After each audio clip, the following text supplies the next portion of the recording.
Soft spring sunlight streamed into the luxurious residential neighborhood of Brookline. Melissa Wilson gazed at the magnolia flowers blooming in her garden through the large window and let out a deep sigh. Despite her success as a high-end real estate agent, she still hadn't found her complete place in this elegant neighborhood. After graduating from Boston University, she had built a 10-year career in real estate and was now at the forefront of the industry. However, even these achievements seemed to be viewed as merely a vulgar profession in the eyes of the Wilson family. "I think I'll skip dinner with your mother this week," she said. Ethan looked up from his work laptop on the living room sofa. "Again?" "Melissa, Mother's been worried about you." "Yes, I know, but..." Melissa's words trailed off, masking the turmoil in her heart. 3 years into their marriage, Patricia Wilson's cold gaze hadn't softened one bit. "It's clear she thinks I'm the woman who ruined her son's life." "That's not true," Ethan denied immediately, but his voice lacked conviction. Without fail, after Sunday Mass at church, Patricia would bring up news about Julia, Ethan's childhood friend. Julia, a Harvard graduate who now worked as a pediatrician at a prestigious hospital, was the perfect lady Patricia had wanted as her son's wife. Living in an upscale neighborhood, building a successful career, and having a loving husband, on the surface, Melissa's life seemed perfect. However, her blemish of coming from a middle-class family in Minnesota seemed to be an indelible stain in Patricia's eyes. There had been some relief when her father-in-law Thomas was alive, just 6 months ago. The gentle physician, who had earned the community's trust as the head of neurosurgery at Brookline General Hospital, had been someone who quietly tempered his wife's excessive behavior. But after his death, Patricia's controlling behavior had only intensified. The weekly mother-son dinners. Despite his busy schedule as a senior vice president at an IT company, Ethan never missed this tradition. Meanwhile, Melissa had reduced her contact with her mother-in-law to about once a month. "Ethan, actually." Melissa stood up and walked over to her husband by the window. In her hand, she clutched a small envelope. "We're having a baby." Ethan's face lit up with surprise and joy. "Really?" 7 weeks along. 2 years of fertility treatments have finally paid off. Ethan stood up and embraced Melissa. Thank you so much." In her trembling husband's arms, Melissa harbored mixed feelings. When and how should they break this happy news to Patricia? Her mother-in-law, who served as president of the Church Women's Association and devoted herself to charitable activities, was outwardly an elegant and merciful woman. However, beneath that mask lay an abnormal attachment to her son and an obsessive adherence to traditional values. As a central figure at Holy Trinity Church, always mindful of others' eyes and obsessed with maintaining a perfect appearance, how would she take this news? "We should tell Mother soon," Ethan said. "Let's tell her at dinner this weekend." "Yes, right." Melissa smiled and nodded, but anxiety swirled in her heart. How would this happy event affect her relationship with her mother-in-law? No one could say. Soft chandelier light filled the private room at the upscale French restaurant La Maison. An elegant serving of seared foie gras appetizer graced the table, and the 1982 Chateau Lafite Rothschild in the glasses cast a deep sparkle. Patricia straightened her back and spread her napkin across her lap with perfect posture. "Congratulations on becoming vice president, Ethan. As your mother, I couldn't be more proud." "Thank you, Mother," Ethan smiled. Melissa met her husband's eyes and gave a small nod. The time had come to tell her. "Mother, actually, We have some happy news, Melissa began quietly. We're having a baby. For a moment, the air seemed to freeze. Patricia's hand trembled slightly. Ethan continued, we confirmed it with tests recently. Patricia's expression slowly changed. It was a perfect smile, like an actor performing on stage. Oh, how wonderful! Patricia exclaimed. We must celebrate. Waiter, champagne. Melissa felt unsettled by her mother-in-law's reaction. This unprecedented warmth. Yet something felt unnatural about it. The next morning, an unannounced visitor rang the doorbell. Good morning, Melissa. Patricia stood there. Dressed in a perfect Chanel suit, carrying an Hermès Birkin bag. I've brought a gift for the baby. For your and the baby's safety. In front of the entrance sat a brand new Volvo XC90. The silver body gleamed in the morning sun. Mother, this is too expensive. Nonsense, Patricia waved her hand. It's for my first grandchild. It has all the latest safety features. I've already put the registration in your name. Patricia walked around the car, explaining each safety feature in detail. There was something obsessive about her tone. The latest brake system. Perfect collision prevention system. Even the seatbelt tension adjusts automatically. Despite her mixed feelings, Melissa thought this might be a chance to improve their relationship. Maybe she had truly changed. Ethan was overjoyed like a child. Thank you, Mother. Melissa, let's take it for a test drive. A few days later, Melissa went shopping in the car. She consulted about post-pregnancy nutrition management at Whole Foods and bought organic ingredients. Her heart swelled with expectations for their new life ahead. On the way home, something went wrong as she approached Brookline Avenue. When she pressed the brake pedal, the car wouldn't slow down. If anything, it felt like it was speeding up. She tried to stay calm with deep breaths. But the pedal was completely unresponsive, as if dead. The intersection was approaching. The traffic light was changing from yellow to red. Stop, please. She desperately pulled the emergency brake, but that didn't work either. She honked the horn and flashed the hazard lights. But she could see a large truck entering the intersection. The thunderous sound of horns. The screech of tires. Baby.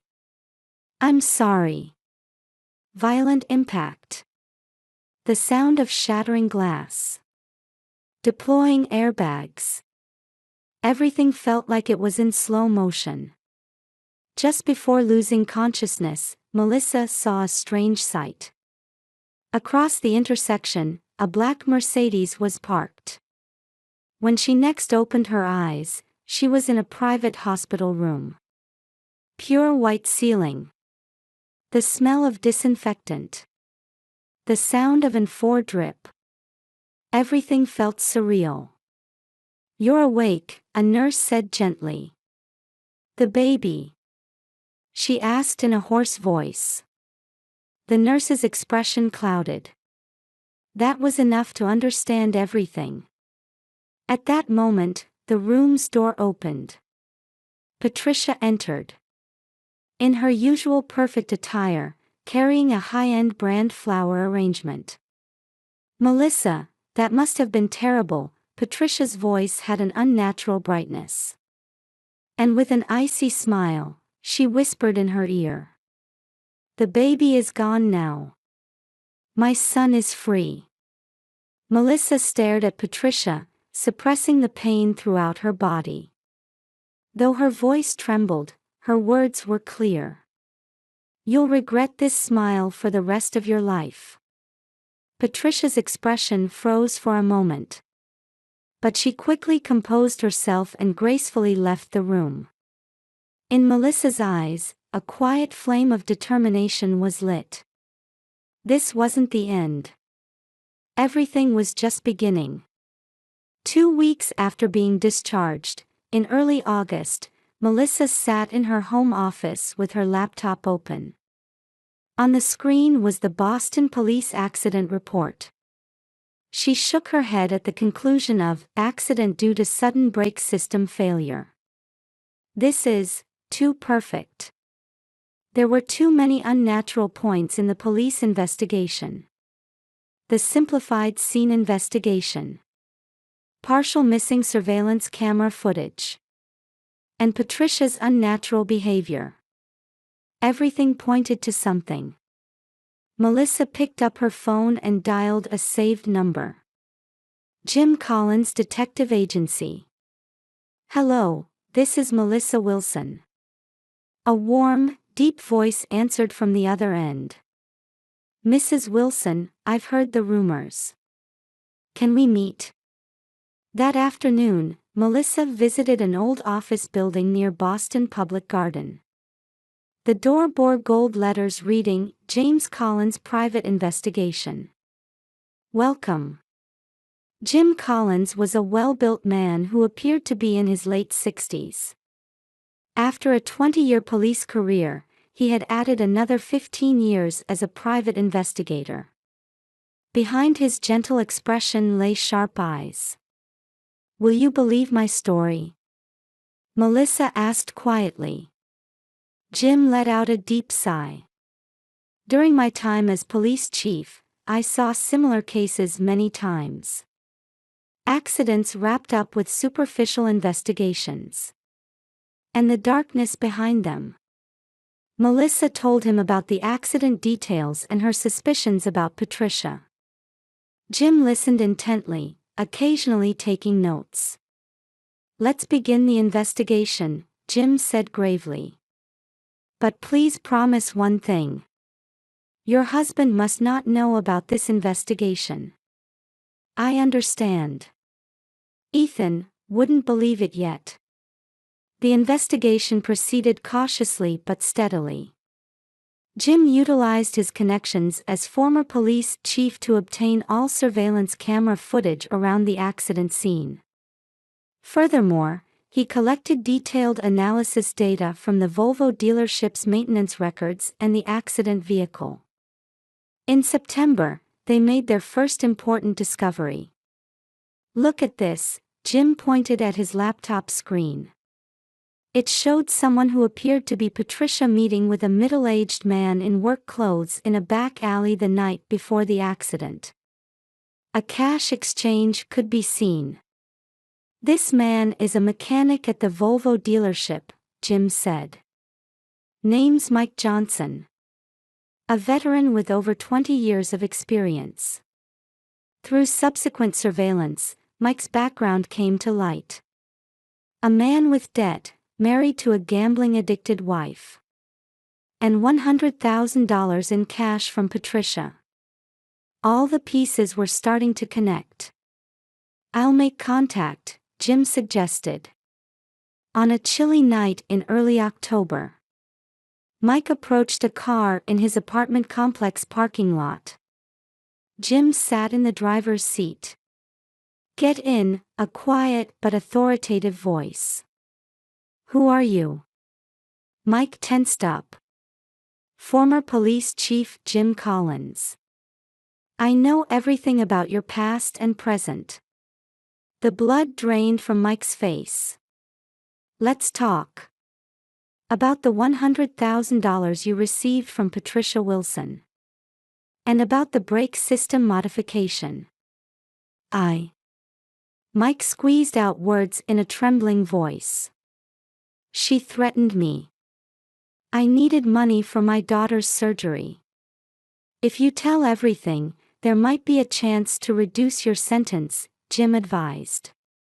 But if you stay silent. That night, Mike told everything. Patricia's contact. How he modified the brake system. And the guilt of knowing an accident would happen but staying silent. The evidence steadily accumulated. Mike's confession. Surveillance camera footage. Tools used for the modification. Cash transaction records. And the decisive evidence. Patricia's handwritten memo. She probably thought it was a perfect plan, Jim said while organizing the evidence. But there's no such thing as a perfect crime in this world. By late October, all the evidence was in place. Melissa quietly put into words the emotions she had long suppressed. Let's report it to the police. There was no hesitation in those words anymore. All evidence was submitted to the Boston Police Major Case Squad. Detective Marcus Brown let out a deep sigh while reviewing the materials.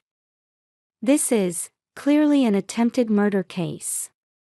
On a Sunday in early November, a charity event hosted by Patricia was being held at Holy Trinity Church.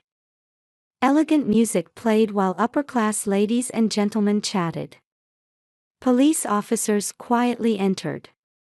Mrs. Patricia Wilson, Detective Marcus stepped forward. You're under arrest for attempted murder. The venue erupted in chaos. Patricia answered with an elegant smile. Me? Don't be ridiculous. But her expression gradually crumbled. Especially when the handwritten memo emerged from the evidence, the blood completely drained from her face. The sound of handcuffs echoed in the church hall. Patricia's scream. And the shocked expressions of the gathered people. Melissa watched everything quietly. And then came the most painful moment. Telling Ethan. In their living room, Melissa laid out all the evidence before Ethan. Your mother tried to kill me and the baby. Ethan was speechless.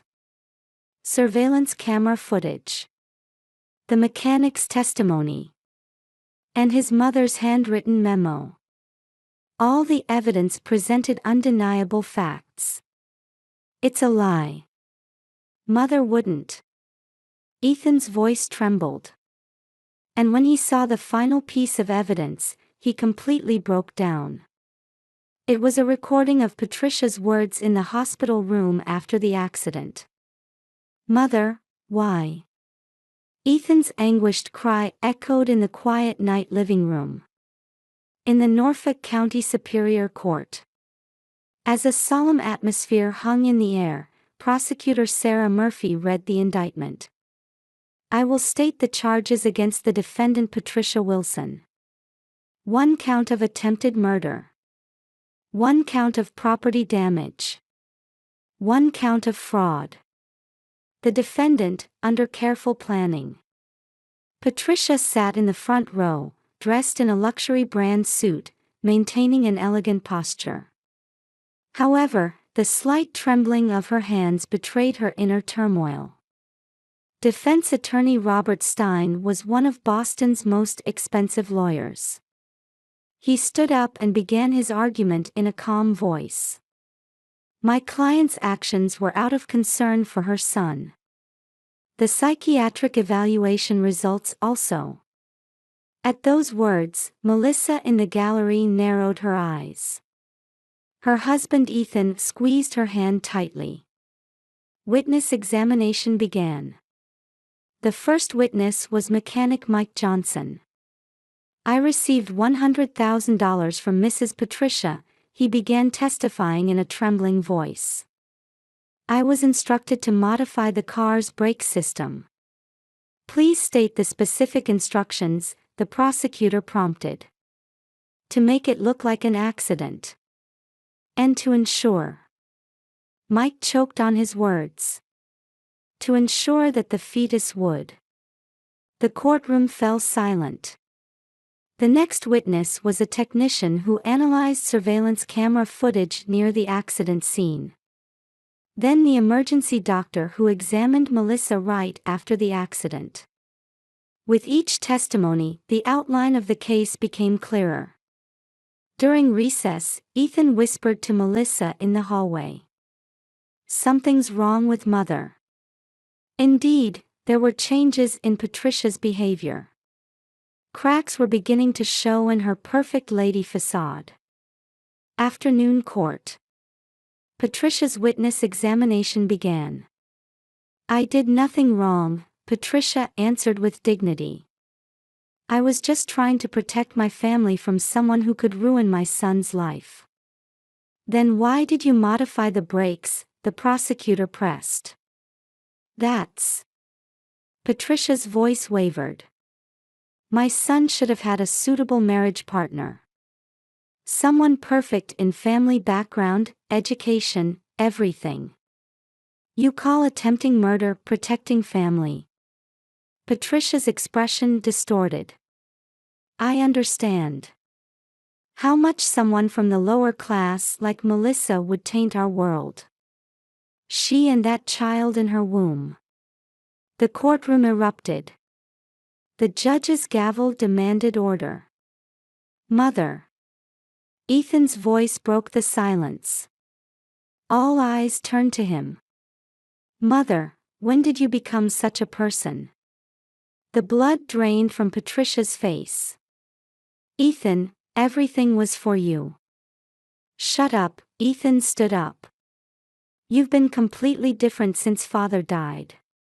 But to go this far." "Ethan. I only wanted your happiness." "Happiness?" Ethan's voice rang cold.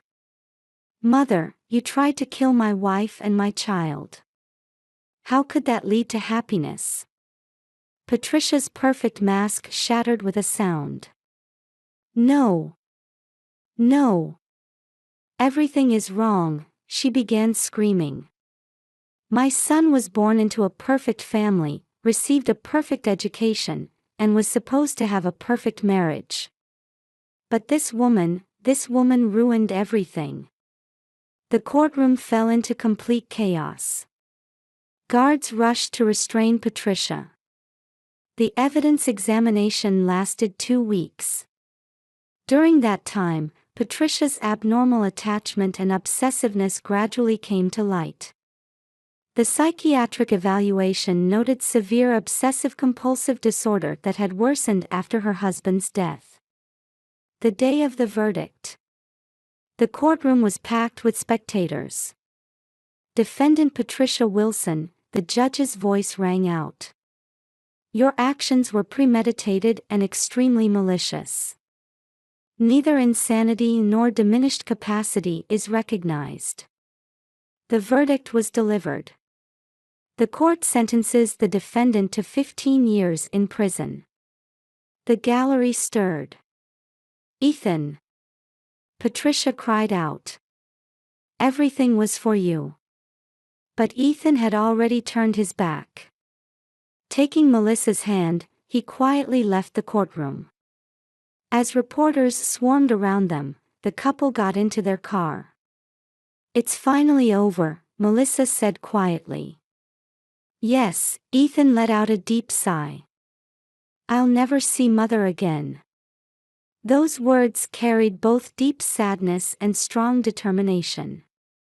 After the verdict, Patricia's collapse progressed rapidly.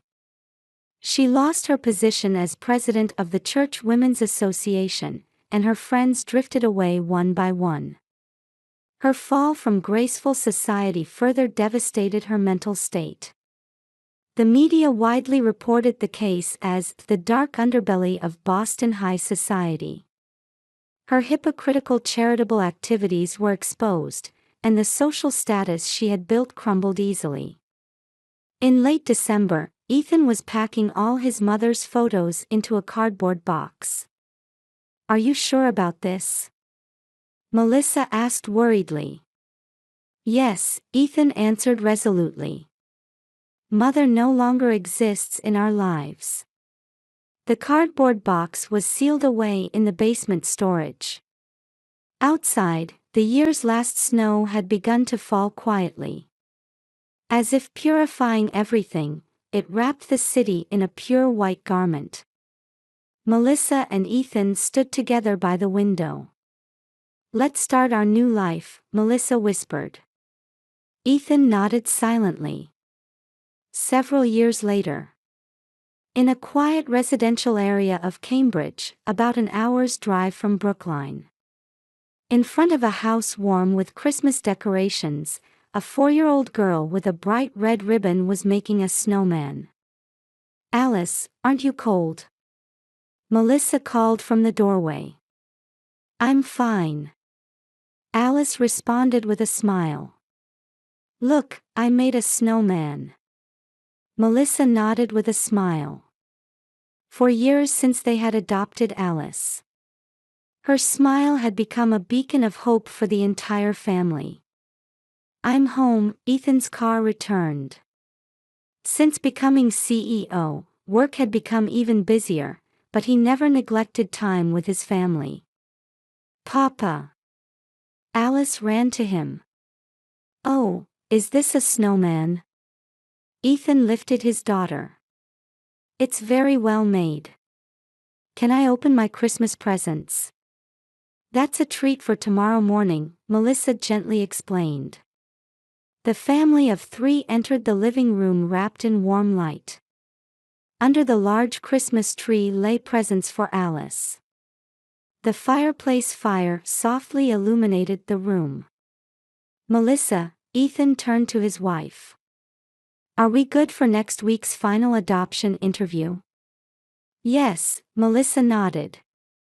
The meetings with Noah, who would become Alice's brother, were progressing well.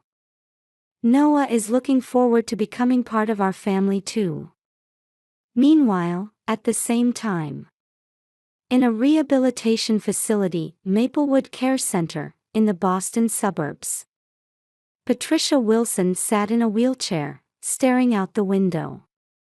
"Mrs. Wilson, it's time for your medicine," a nurse called. There was no response. After falling in prison during her 4th year and becoming paraplegic, she now lived in this rehabilitation facility following her parole. No trace remained of her once dignified appearance. In her room at the facility, numerous letters she had sent lay piled up, all returned marked "address unknown." Ethan had completely changed his address and cut off all ties with his mother. "Ma'am, it's dinner time," a caregiver called. "Today is a special day," Patricia mumbled with vacant eyes. "Christmas Eve, we used to, as a family." Her words trailed off. The happy times in her memories now brought only pain. In the facility hallway, young nurses were gossiping. From Patricia's room window at Maplewood Care Center, she could see the nearby park. There, families were chatting happily. Tears fell. "Merry Christmas, Ethan." Words heard by no one were absorbed into the cold window glass. Meanwhile, in the Cambridge house, warm family time flowed on. "Hey, Papa," Alice asked while reading a picture book on Ethan's lap. "Where's Grandma?" A moment of silence. Melissa watched Ethan's expression worriedly. Ethan answered quietly, "Your grandmother went far away. We can't see her anymore, and that's how it has to be." "Why?" Sometimes, Melissa gently added an explanation, "Even adults make wrong choices. But we learn from that, and we try to become a better family." After thinking for a moment, Alice smiled and said, "I'm glad I'm Papa and Mama's child." Ethan and Melissa looked at each other and smiled. The scars certainly remain. But the happiness they gained by overcoming them is irreplaceable. The night deepened. Alice headed to her room early, saying, "I have to sleep before Santa comes." Ethan and Melissa were alone in the living room. The fireplace fire flickered quietly. "Next year will be our first Christmas as a family of 4, Melissa said. Yes, Ethan held his wife's hand. I try not to think about mother anymore. But sometimes, when I see Alice's smile, I'm reminded anew of the magnitude of mother's mistakes. Ethan. Mother lost sight of what true happiness is. There are things more important than family background and social status. Melissa silently leaned against Ethan. Outside the window, large snowflakes were falling. The city's illuminations twinkled fantastically through the curtain of snow. Hey, Melissa whispered. Our family's story is just beginning. You're right, Ethan smiled too. Mother's chosen path was too sad. But we have a different path. The fireplace fire gently cast their shadows on the wall. Meanwhile, at the rehabilitation facility, a single light remained on in Patricia's room. She continued staring out the window. The price she paid for seeking perfection too much was far too great. Now, all that remained for her was regret and time that could never be recovered. But life goes on. In the Cambridge house, Alice was dreaming of Christmas by her pillow. Melissa and Ethan were talking about their new family's future. And next year, Noah would join them. This family's story continues on. The shadows of the past certainly exist. But they turn those into lessons, nurturing stronger, gentler bonds. Perhaps that is the true victory. Outside the window, the Christmas snow gently wrapped all the stories in its embrace.